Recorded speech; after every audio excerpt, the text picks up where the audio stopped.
अस्सलाम वालेकुम। सब्बा की एडवाइस में खुश आमदीद। उम्मीद है आप खुश होंगे, आबाद होंगे और अल्लाह आपको किसी का मोहताज ना करे। अच्छा, आज मेरी बेटी की थोड़ी तबीयत सही नहीं थी तो उन्होंने आज छुट्टी करी हुई थी, तो मैंने अपने छोटे बेटे से कहा कि आज आप मेरी वीडियो बनाइए। तो मैं जो हूँ चादरें वगैरह सही कर रही हूँ और पूरा जो है मैं डस्टिंग वगैरह सब सुबह ही कर लेती हूँ। जब बच्चे स्कूल जाते हैं तो मैं अपने सारे काम निपटाती हूँ, पूरा डस्टिंग करना, झाड़ू लगाना, खाना बनाना, और जो है मेरे बेटे भी आज मेरी हेल्प करा रहे हैं। अच्छा, सबसे पहले तो मैं आपसे ये बात करना चाहती हूँ, जैसे एक्सपेंसिव बेडशीट्स हो गई, हमारे डिनर सेट हो गए, हमारे अपने कपड़े हो गए, वो हम अपने अलमारी में रखते हैं और सोचते हैं कि कभी कोई इवेंट आएगा या कोई तकरीब होगी तो हम उसमें ही निकालेंगे। लेकिन मैंने आजकल कुछ दिनों से, कुछ माह से मैं इतने सानिया देख रही हूँ कि मेरा दिल बड़ा अफसुर्दा है और मैं बड़ी डिसहार्ट भी हूँ।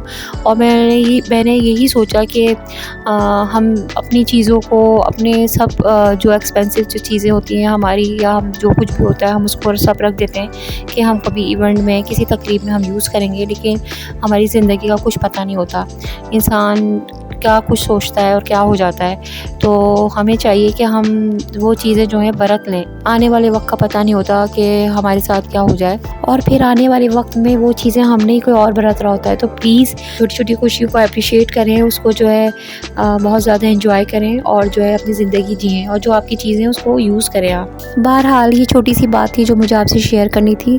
आज मैं जिस मौजू पे बात कर रही हूँ वो है कि बेटों को दिल के करीब कैसे लाया जाए। देखिए, सबसे पहले बात तो मोबाइल है। हमारी ज़िंदगियों में जो दूरियां होती चली जा रही हैं, चाहे वो रिश्तेदारों से हों, चाहे वो हमारी फैमिली मेम्बर से हों, तो इसकी सबसे बड़ी जड़ है वो मोबाइल है। और आप अपने बच्चों को एक लिमिट्स बता दें कि जब बड़े बैठे हों, यहाँ तक कि माँ बाप ही नहीं, आपकी कोई भी रिश्तेदार, कोई फैमिली मेम्बर अगर आपके घर में आया है और बैठा है, तो आपको बिल्कुल भी उस वक्त मोबाइल का यूज़ नहीं करना है। लेकिन जब हमारा ज़माना था तो उसमें कोई मोबाइल वगैरह नहीं थे, तो होता ये था कि जो है अगर हमारे अपने पेरेंट्स से कोई नाराज़गी भी हो जाती थी, तो हमारे पेरेंट्स अगर हमें डांट भी देते थे तो हम जो है एक वक्त में आके अपना जो है बात कर लेते थे। लेकिन आजकल सबसे बड़े मोबाइल आ गए हैं। पेरेंट्स बात करें ना करें, ये मोबाइल ने बहुत ज़्यादा बच्चों को स्मार्ट बना दिया है। और हम ये सोचते हैं कि हमारे और हमारे बेटों के दरमियान फासले क्यों बढ़ गए हैं। असल बात ये है कि फासले वक्त नहीं बढ़ाता, रवैये बढ़ाते हैं। और एक बात याद रखिएगा कि मोहब्बत वक्त से नहीं, एहसास से ज़िंदा रहती है। बेटे के दिल तक पहुंचने के लिए नसीहत नहीं बल्कि नरमी, समझ, इज्जत और खामोशी, दुआ चाहिए। और यही वो बंद कुंजी है जो दिलों के दरवाजे खोलती है, रास्ते बनाती है। देखिए, एक बात हमेशा याद रखिएगा कि बेटों को हुक्म से नहीं, एहसास चाहिए होता है। क्योंकि जब बच्चे बड़े हो जाते हैं, आपके बेटे बड़े हो जाते हैं, तो वो नसीहत से नहीं बल्कि मोहब्बत से चेंज होते हैं। उन्हें मोहब्बत चाहिए होती है, मोहब्बत से बदलते हैं वो। देखें, जब आप अपने बेटों को ये एहसास दिलाएंगे कि हमें फ़िक्र है आपकी, हमें ज़रूरत है आपकी, तो वो आपकी बात बहुत मोहब्बत से सुनेंगे, बहुत तवज्जो से सुनेंगे। याद रखिएगा, बेटे नसीहतों से नहीं, एहसास के लहजे से नरम होते हैं। बेटे की इज्जत कीजिए, चाहे वो छोटा हो या बड़ा। बेटे के दिल में इज्जत पैदा करने के लिए सबसे पहले इसे इज्जत देना ज़रूरी है। जब आप इसकी राय पूछते हैं तो वो खुद को काबिल एतमाद महसूस करता है और यही एहसास उसे आपके करीब लाता है। अपने बेटों से दोस्ती कीजिए, उनके ऊपर नज़र रखने की बजाय आप उनके दोस्त बनिए। जब आप अपने बेटों पे नज़र रखते हैं और उनकी तशवीश करते हैं तो वो आपसे दूर होते चले जाते हैं, बल्कि इनसे आप इस तरह बात करें कि बेटा कैसे हो आप, आपके दोस्त कैसे हैं, कोई फ़िक्र की बात तो नहीं। तो ये बातें आपको आपके बेटे के करीब लाती चली जाती हैं और वो आपको अपना दोस्त, अपना हमराह समझने लगता है, और फिर इस तरह वो अपना दिल खोल के आपके सामने रख देता है। और अगर आप उसके ऊपर बहुत ज़्यादा पाबंदी लगाते हैं, उसकी इन्वेस्टिगेशन करते हैं, तशवीश करते हैं, तो वो आपसे दूर होता चला जाता है। और बेटों को उनकी गलतियों के साथ कबूल करें। अगर वो कोई गलती करें तो उन्हें फ़ौरन ताना ना दें, बल्कि कहें मैं तुम्हारी उम्र में ऐसी ही बातें करती थी या ऐसी ही बातें करता था। और यही बातें, यही जुमले उसे एहसास दिलाते हैं कि आप उसके दुश्मन नहीं बल्कि उसके साथी हैं, उसके दोस्त हैं, उसके हमदर्द हैं।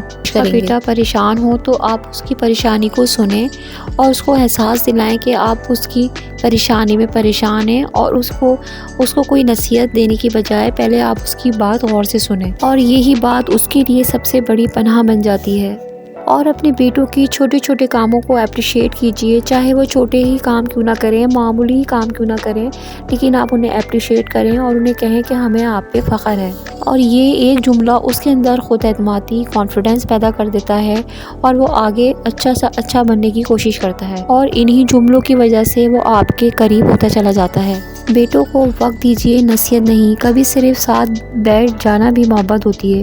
बेटे के पास खामोशी से बैठें, फ़ोन ना देखें, ना कोई नसीहत करें, बस मौजूद रहें। ये खामोश मौजूदगी बहुत कुछ बदल देती है। और बेटे के लिए दुआओं में नरमी नहीं रखें। दुआ सिर्फ मांगने के लिए नहीं बल्कि मोहब्बत दिखाने के लिए भी होती है। और हाँ, बेटे के सामने अपनी कमज़ोरी ज़ाहिर करने से बिल्कुल भी ना घबराएं। और जब आप ये कहते हैं कि बेटे मुझे तुमसे बात किए बगैर दिल खाली लगता है, तो पत्थर दिल बेटा भी मोम बन जाता है। और बेटे माँ बाप के आंसू कभी नहीं भूलते। कि मैंने मांगी थी दुआ एक रब से, कि मैंने मांगी थी दुआ एक रब से, दोस्त देना जो अलग हो सबसे। खुदा ने तुमसे मिला दिया और कहा, खुदा ने तुमसे मिला दिया और कहा कि ख्याल रखना ये अनमोल है सबसे। और हमेशा अपने बेटों के लिए ये दुआ करते रहें कि अल्लाह पाक मेरे बेटों को नेक राह पे चलना सिखा और उन्हें बुरी नज़र से बचा। और एक बात हमेशा याद रखिएगा कि दुनिया का सबसे खूबसूरत रिश्ता माँ बेटे का है। और जब माँ के पास बेटा होता है तो वो शेरनी होती है। मैं अपने रब के सदके कुर्बान जाऊँ जिसने मुझे मेरा शेर जैसा बेटा अता किया। शुक्र अल्हम्दुलिल्लाह। अल्लाह ताला आपके बच्चों का साया भी हमेशा आप पे सलामत रखे और आपको खुशियाँ दिखाए। मुझे उम्मीद है आपको मेरी बातें अच्छी लगी होंगी और समझ में आई होंगी। अगर आपको मेरी एडवाइस समझ में आती है तो आप मुझे लाइक, शेयर, सब्सक्राइब करना बिल्कुल ना भूलें।